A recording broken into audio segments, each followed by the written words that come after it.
Tribune Sport. Tribune Sport. Tribune Sport, une émission omnisport qui lève le voile sur une discipline sportive. Avec un invité de marque chaque semaine.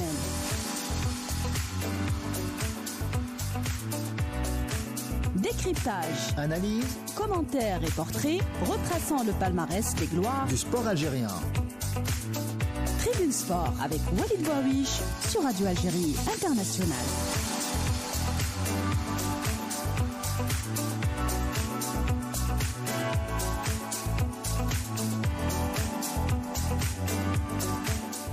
Bonjour et bienvenue pour ce numéro de Tribune Sport sur Radio Algérie Internationale. Tribune Sport sera consacré aujourd'hui à la 19e édition des Jeux méditerranéens prévus à Oran, mois de juin prochain. L'avancement des travaux, des sites de compétition, la cérémonie d'ouverture et la cérémonie de clôture et d'autres points concernant cet événement sportif. Bien sûr avec des invités de marque, mais avant de parler de ces points et ces sujets concernant les Jeux méditerranéens, des noms ont gravé leur nom dans le palmarès des Jeux méditerranéens. Parmi ces noms, Salima Souakri, championne lors des Jeux méditerranéens et plusieurs compétitions africaines, c'est l'invité de la tribune.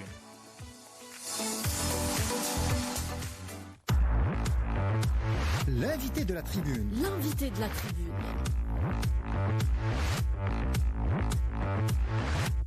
On s'intéresse aujourd'hui à l'une des athlètes qui ont écrit l'histoire des Jeux méditerranéens pour l'Algérie. Il s'agit de la judokate Salima Souakri, qui n'est plus à présenter. L'une des meilleures judokates dans l'histoire du judo algérien. Elle a remporté plusieurs championnats d'Afrique. Mais par rapport au bassin méditerranéen, elle a remporté la médaille d'argent à Paris 97 et la médaille d'or aux Jeux méditerranéens de Tunis en 2001. C'est un plaisir de vous avoir parmi nous, Salima. Oui, bonjour. Je suis ravie aussi d'être parmi vous. Pour une première question, Salima, c'est par rapport à vos performances. Vous êtes l'une des judokates les plus titrées sur la scène nationale et africaine. Pour les Jeux méditerranéens, vous avez remporté la médaille d'argent à Paris 97 et la médaille d'or à Tunis 2001. Vous avez écrit votre nom en lettres de noblesse dans ces Jeux, Salima. Oui, voilà. Donc pour ma première participation, effectivement, en 97, j'avais eu l'or. J'ai loupé plutôt l'argent. J'ai loupé l'or en finale contre la française. Et 4 années après, j'étais au rendez-vous à Tunis pour décrocher cette fois-ci une belle médaille d'or. Avec de belles émotions, l'hymne national, la plus haute marche du podium du bassin méditerranéen. J'ai croisé en demi-finale la française et en finale l'italienne et voilà, donc je garde un beau souvenir et surtout une belle victoire. Très bien. Et vous savez que le judo très élevé, j'allais dire, au bassin méditerranéen, parce qu'il y a les Français qui viennent de remporter la médaille d'or par équipe aux Jeux Olympiques de Tokyo. Donc ils ont battu en finale les Japonais et aussi il y a les Espagnols qui sont plus à présenter dans le judo, il y a les Italiens aussi qui ont très bon niveau, il y a les Turcs et puis il y a les Slovènes, il y a aussi nos voisins, en l'occurrence les Marocains, Tunisiens, et donc il y aura une très belle concurrence cette année, surtout avec tout ce qui s'est passé par rapport à la pandémie qui est venue perturber tous les domaines et en l'occurrence le sport. Donc je serai là sur les gradins pour soutenir tous les athlètes algériens, Inch'Allah, pour les Jeux méditerranéens d'Oran. Justement, vous avez représenté dignement les couleurs nationales dans ces 2 éditions des Jeux méditerranéens. À présent, on va dire que le judo algérien a régressé par rapport aux années d'or du judo. Quels sont, on va dire, et vous étiez bien évidemment entraîneur de l'équipe nationale, quelles sont les chances de nos judokas pour briller lors des prochains Jeux méditerranéens à Oran, Salima? Oui, justement, vous savez, sur le plan potentiel, on a beaucoup de potentialités. On a de jeunes athlètes qui ont beaucoup de potentiel, mais vous savez que la préparation des athlètes algériens était très perturbé par rapport à la pandémie. Donc on ne pouvait pas participer aux différents tournois et compétitions internationales. Aussi les stages qu'on faisait avant, donc c'était plus possible par rapport à la pandémie. Nos athlètes ont repris de plus belle les entraînements et donc on reste optimiste. On compte sur quelques noms, donc en l'occurrence le jeune Idriss en 73 kilos, qui a 20 ans et qui a beaucoup de potentiel, qui vient de remporter la médaille d'or au tournoi international de Belgique. On a la jeune Belkadi Amina qui est en moins de 63 kilos, et aussi Aslah Sonia qui a déjà participé à 2 Jeux Olympiques. C'est toute une génération qui est partie. Maintenant, c'est une autre jeune génération. Il lui faut un peu de temps pour acquérir une certaine expérience. Mais je reste quand même optimiste. Ça va être chez nous. Je sais que nos jeunes seront boostés par le public algérien. Moi, si j'ai un conseil à donner à tous les sportifs algériens qui vont participer aux Jeux méditerranéens, c'est de vivre pleinement ces Jeux. Ce sera en Algérie, ce sera une grande fête sportive. L'Algérie, alhamdoulilah, a renoué avec l'organisation de grandes manifestations sportives. Inch'Allah, ce sera un rendez-vous important. Je demande au public algérien d'être nombreux à soutenir tous les sportifs algériens. Puis, Inch'Allah, tout le succès pour ces joutes chez nous en Algérie, Inch'Allah. Inch'Allah. Salima Souakli, ça a été un plaisir de vous avoir parmi nous, Salima. Le plaisir est pour moi. Merci à la beaucoup. Prochaine. Merci beaucoup. Merci, au revoir. Au revoir.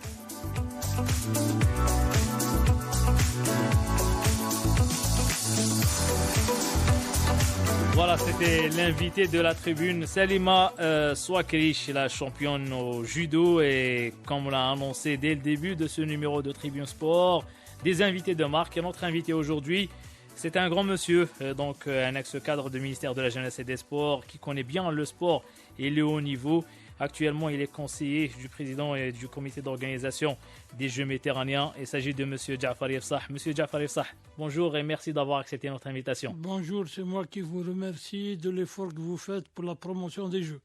C'est un honneur pour nous donc, de vous avoir parmi nous et c'est notre devoir donc, pour la promotion des Jeux. Donc, M. Jafar Ifsah, à quelques jours des Jeux méditerranéens, on peut dire que jeudi dernier, la campagne officielle pour la promotion de la 19e édition a été lancée, coïncidant les 100 jours restants pour les Jeux. Aujourd'hui, on est à moins 94 jours précisément du coup d'envoi de cette compétition. C'est la dernière ligne droite pour les Jeux. Effectivement.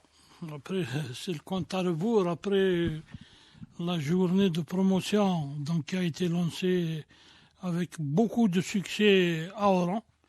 À travers donc, les artères d'Oran, il y avait un monde fou dont la majorité ne savait pas qu'il y avait des Jeux à Oran. Ils découvrent à travers le programme très riche qui a été fait et puis un programme qui répond aux vœux et aux aspirations de tout le monde, tant il était varié que riche. Maintenant, après cela, on entame la dernière ligne droite.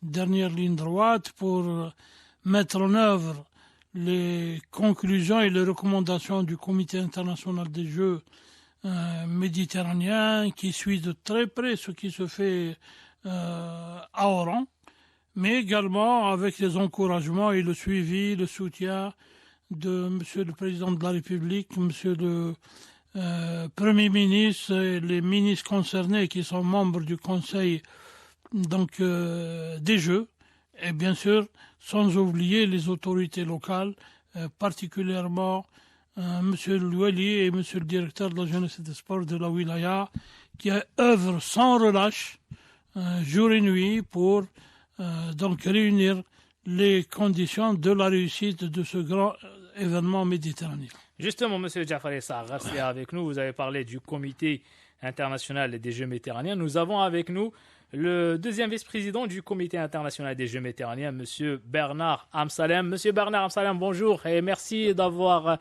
accepté notre invitation pour Radio Algérie International. Bonjour à vous aussi. Donc, M. Amsalem, c'est au cours de la dernière visite avec le comité international des Jeux méditerranéens. On peut dire maintenant que Oran est prête pour le rendez-vous méditerranéen? Oui, bien sûr. On est à un peu plus de 90 jours de la cérémonie d'ouverture. 25 juin.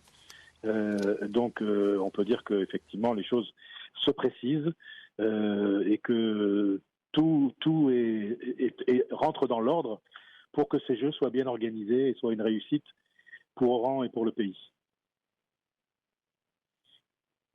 Monsieur Barnard, donc on peut s'attendre à l'une des meilleures éditions des Jeux, cette 19e édition? Bien sûr, on aura une visibilité de télévision extrêmement importante, plus importante que dans le passé. Nous avons un contrat avec l'Eurovision. Et donc, il y aura 80 heures de direct proposées par l'Eurovision sur 16 pays méditerranéens, alors qu'au dernier jeu à Tarragone, c'était sur 4 pays. Donc, vous voyez, la visibilité sera beaucoup plus forte. Et donc, pour la Méditerranée, pour le sport méditerranéen, c'est un événement extrêmement important. Certains sports, d'ailleurs, ont intégré les Jeux méditerranéens dans le ranking, c'est-à-dire que les athlètes sont obligés de passer par là pour les meilleurs athlètes, pour marquer des points et ensuite qualifier pour des championnats du monde. Donc voilà, donc les choses progressent dans le bon sens. Vous avez parlé donc des qualifications pour les championnats du monde et l'importance de son rendez-vous. Justement, il y a un grand nom de la natation. Il s'agit d'un champion olympique et champion du monde, Florent Manodou, qui a annoncé sa participation aux Jeux. Est-ce que vous souhaiterez également la participation d'autres grands noms, donc d'autres disciplines également? Oui, effectivement, Florent Manodou donc s'est manifesté au travers de la presse en disant qu'il sera présent à Oran. Ça, c'est une très très bonne chose, bien entendu. Plusieurs fois médaillé olympique. Nous espérons que dans beaucoup de sports, nous ayons les meilleurs. Je vous rappelle aussi que nous sommes à 2 ans des Jeux Olympiques de Paris 2024, et c'est aussi une étape importante pour certains sportifs de haut niveau dans la préparation des Jeux de 2024. Donc voilà, ça arrive vraiment au très bon moment. Monsieur Barnard Amsalem, deuxième vice-président du Comité international des Jeux méditerranéens, une dernière question. Il nous reste 94 jours du coup d'envoi de cette 19e édition. La prochaine étape du Comité international, une autre visite prochainement? Oui, je me rends à Oran donc début mai, à partir du 4 mai. Et nous avons donc plusieurs réunions avec les commissions, avec le comité d'organisation, pour faire le point un petit peu sur les derniers. On est dans la dernière ligne droite, donc là maintenant, il n'est plus question de prendre de retard, mais là-dessus, je ne me fais pas de soucis. Tout s'est bien enclenché depuis maintenant à peu près 3 mois. On a rattrapé le retard qu'on avait auparavant. Et donc, on fait le point. Voilà, on a travaillé sur la partie sportive, on a travaillé sur la partie médicale, les contrôles dopage, etc. Tout ça se prépare bien, la formation des volontaires. Bref, tout se prépare bien. Donc cette réunion sera pas la dernière. Il y en aura sans doute encore une autre un petit peu avant les Jeux. Mais c'est une réunion qui nous permettra de rassurer tout le monde. Monsieur Bernard Amsalem, deuxième vice-président du Comité international des Jeux méditerranéens, je vous remercie. Au revoir. Je vous remercie. Merci à vous. Merci à vous. Donc voilà, monsieur Jafari, ça c'était monsieur Barnard Amsalem qui a parlé d'un peu de tout concernant l'organisation. Justement, un événement sportif, vous avez de l'expérience, vous avez donc été directeur d'organisation des Jeux Pan-Arabes en 2004, des Jeux Africains en 2007, un événement sportif qui regroupe plusieurs disciplines. Ce n'est pas seulement des stades et des salles, c'est tout un logistique. On va commencer avec les infrastructures. Le dernier délai pour la livraison des sites et des salles, c'est prévu pour la fin du mois. Maintenant, il y a un peu de retard concernant la salle ou le centre nautique et la salle omnisport. Est-ce qu'on aura ces sites dans les délais ou peut-être avec un peu de retard? Je tiens tout d'abord à saluer notre ami Amsalem, qui est toujours présent et qui nous donne des conseils très intéressants. Et à chaque fois qu'il vient ici, il fait avancer les choses. Je tiens donc à le remercier. Maintenant, vous parlez de 2 infrastructures, ça c'est du passé. La salle omnisport et le complexe nautique avancent très bien, ils sont en phase finale, il n'y a aucun problème. Ils seront réceptionnés prochainement. Aucun problème, on s'est fixé avec le Conseil international des Jeux méditerranéens, on a pris le temps d'aller jusqu'au mois de mai, pour que également les équipements soient en place. Et justement, il y a des tests pour plusieurs compétitions. Vous avez organisé, bien sûr, avec les autorités locales, plusieurs disciplines, comme le judo, comme l'équitation. Il y aura prochainement un tournoi international de tennis au mois de mai. Est-ce qu'on aura un test pour ces salles, pour le centre nautique et également pour la salle omnisport? Non, pour toutes les infrastructures, il y aura les tests. D'abord les tests avec les équipes donc engagées sous la forme de tournois ou de compétitions officielle comme c'est le cas pour l'équitation, mais également en la forme de manifestations promotionnelles pour tester l'infrastructure, les équipements et tous les moyens qui concourent donc à la réussite de ces Jeux. Vous avez parlé des équipements. Monsieur Jafar Yefsah, il y a un autre paramètre très important, c'est les équipements. Donc il y a des trucs un peu technologiques. Est-ce que vous allez réceptionner également pour les salles, donc il y a des écrans, il y a plusieurs équipements qui n'ont pas encore été réceptionnés? Non, c'est vrai que sur ce plan-là, vous savez, quand on a... Parce qu'il faut les tester, il faut une formation pour... il faut former des gens pour les maîtriser. Vous savez, quand on accuse 5 ans de retard, exact. Ce n'est pas facile de rattraper.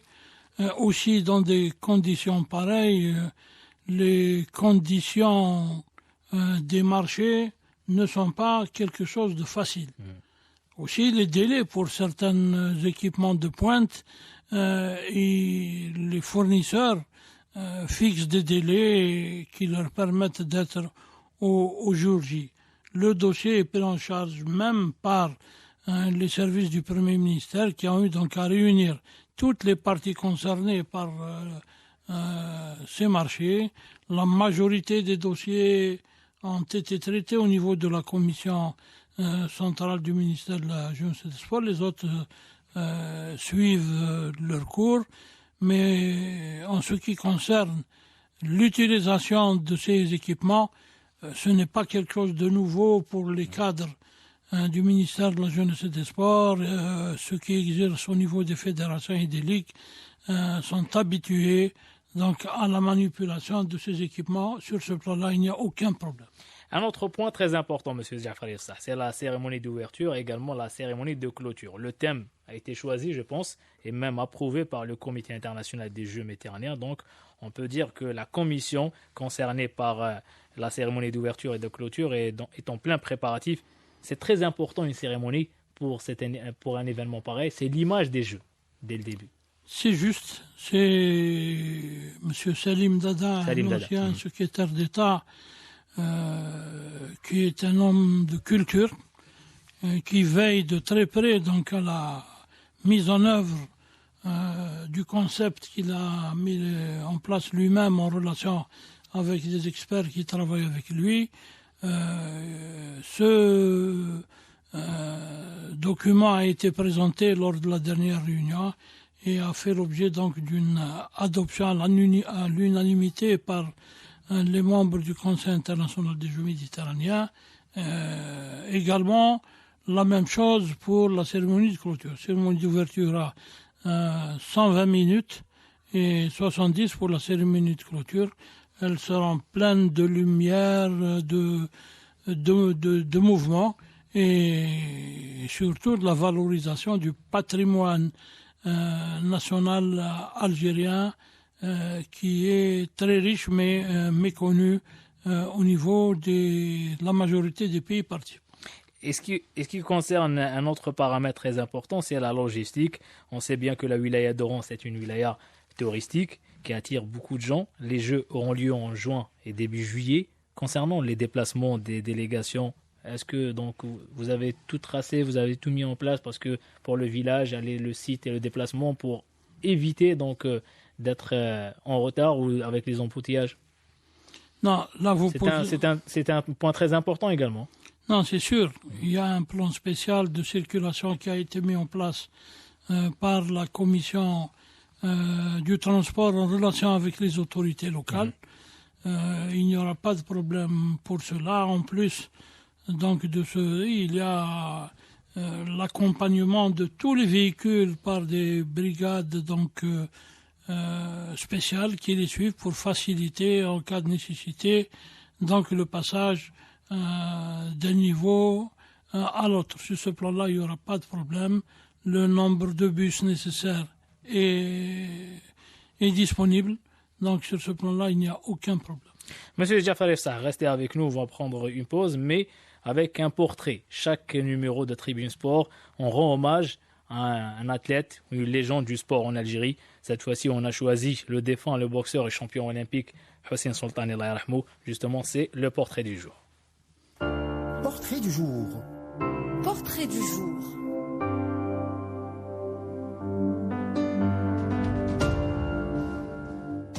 Hossein Soltani, une légende de la boxe, évoluant dans la catégorie des poids plumes, puis des poids légers, né le 27 décembre 1972 à Tniya, wilaya de Boumerdès. Il est médaillé de bronze au championnat du monde de Sydney en 1991, médaillé de bronze aux Jeux Olympiques de Barcelone en 1992, médaillé d'or au championnat d'Afrique en 1994, mais aussi médaillé d'argent aux Jeux méditerranéens de Narbonne 1992.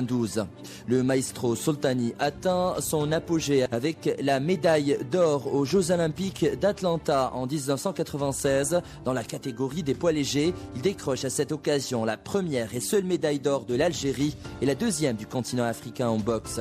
Auréolé d'un très grand palmarès en amateur, il passe professionnel en 1998, mais après seulement 4 combats, il raccroche les gants.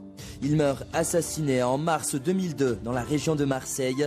Considéré comme le boxeur le plus titré en Algérie, Hossein Soltani restera gravé dans les annales du sport algérien. Monsieur Jafari, ça peut-être un commentaire, un grand nom. Un grand nom, effectivement, que je connais très bien pour avoir géré son programme à partir du ministère de la Jeunesse et des Sports. Son frère, qui était son entraîneur, était aussi un champion. C'était comme une bombe le jour où on a appris donc, son décès, pour ne pas dire son assassinat. Il a laissé effectivement beaucoup de vide au niveau de la discipline, notamment au niveau de la catégorie où il régnait comme un roi. Monsieur Jafari Fsah, il nous reste 3 minutes avant la fin de ce numéro. Une dernière question rapidement, donc une question où vous pouvez répondre à plusieurs points rapidement. Bien sûr, le comité d'organisation avec le comité international des Jeux méditerranéens ont réussi à reprogrammer la compétition de handball pour la Coupe d'Afrique des Nations. C'est une bonne nouvelle pour le comité d'organisation pour organiser le tournoi de handball des Jeux, donc la période des Jeux méditerranéens, mais aussi le retour de la boxe féminine dans ce tournoi. C'est une très bonne nouvelle pour les Algériennes, mais aussi le programme du comité d'organisation à partir donc d'aujourd'hui jusqu'au coup d'envoi de cette effectivement, pour la boxe féminine, c'est définitif. Pour le handball, moi je n'y crois pas tant qu'il n'y a pas une décision officielle. D'accord. Ces instances nous ont habitués donc à des volte-face. S'ils voulaient arriver à cette situation, ils pouvaient le faire depuis longtemps. Effectivement, il faut rendre hommage donc au Conseil international des Jeux méditerranéens qui a œuvré auprès du CIO et auprès de la Fédération internationale pour que les choses reviennent donc aux règles.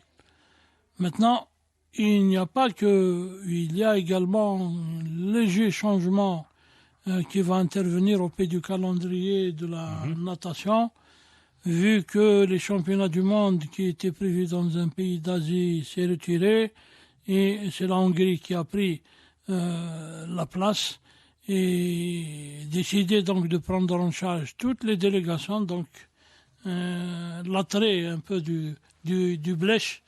Et donc là, ils ont programmé certaines épreuves de la natation en même temps que celles des Jeux méditerranéens. Sur ce plan-là, il y a également le Comité international des Jeux méditerranéens en contact avec les autorités concernées. L'accord de principe a été donné pour décaler en ce qui concerne la natation. Cependant, pour le water-polo, c'est un changement de catégorie en cas où un pays va participer. Rapidement, M. Fsah, on dit ça. Avec l'équipe espoir, le problème est réglé. On espère que le problème sera réglé également pour le handball. Monsieur Jafari Fsah, je vous remercie beaucoup. Merci. J'espère donc on aura un autre rendez-vous avec vous. Très bien. Inch'Allah. Merci à vous de nous avoir suivis. Je vous donne rendez-vous mardi prochain avec un autre numéro de Tribune Sport. Au revoir.